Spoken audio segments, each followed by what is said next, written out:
It was hard to believe he was dead. This man who was so full of life and zeal. Yeah, he was a little bit crazy. Well, maybe a lot crazy.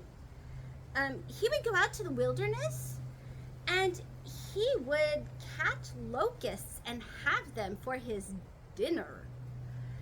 He claimed they were nutty flavored. I'll take his word on that one. He would then follow the bees as they were going to their hive, and he would get some of the honey from their hive and eat it with his locusts, and the bees never touched him. Wow. And yet every day this man, whom people knew as John the Baptist, would be over by the Jordan River preaching and baptizing people. He would call out, "Repent, for the kingdom of heaven is near." The kingdom of heaven is near? Could that mean? No. Although he does dress like Elijah, and they said in Malachi that Elijah would come before the Messiah. He wears the camel clothing and the leather belt. Maybe he is. "Make straight the ways of the Lord," he would cry. Something to think about. If anybody was going to go after John the Baptist, you would have expected it to be the Jewish religious leaders. After all, he did not go easy on them. You know what he would call them? He would say, "You hypocrites, you vipers." Woohoo. Let's just say he didn't have any fans among the Pharisees. But it turned out it wasn't even Jews who imprisoned him. It was a Gentile. John the Baptist actually had the nerve to go up to Herod Agrippa. This is the son of Herod the Great, the one who murdered all those babies in Bethlehem 30 years ago. And he said to Herod Agrippa, "It was wrong of you to have your sister-in-law divorce your brother so you could marry her instead." Ooh, that didn't make Herod very happy. And do you know who was even less happy? Herodias, Herod's wife. She did not like being told that she was wrong.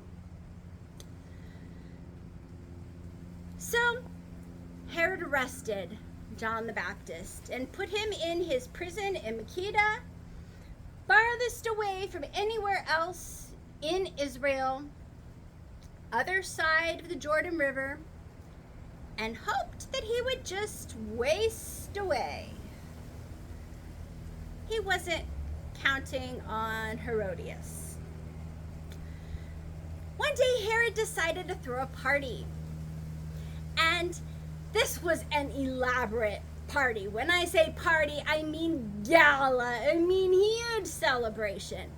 Gold goblets and amazing, the best food you could ever find. Beautiful women, the best wine. As Herod was drinking plenty of this wine, he enjoyed the dancing of these pretty women. And that gave Herodias an idea. She sent her daughter Salome over. Fortunately, Salome was the daughter of Philip, not Herod. And she had Salome dance before her new stepfather. And this pleased Herod. And he said to Salome, "Whatever you want, I will give you, up to half my kingdom." So Salome went to Herodias and said, "What should I ask him for?" Well, "Dear Herod, I would like the head of John the Baptist on a platter, please." What could Herod do? He had promised this in front of everybody. So he sent down to the dungeon, and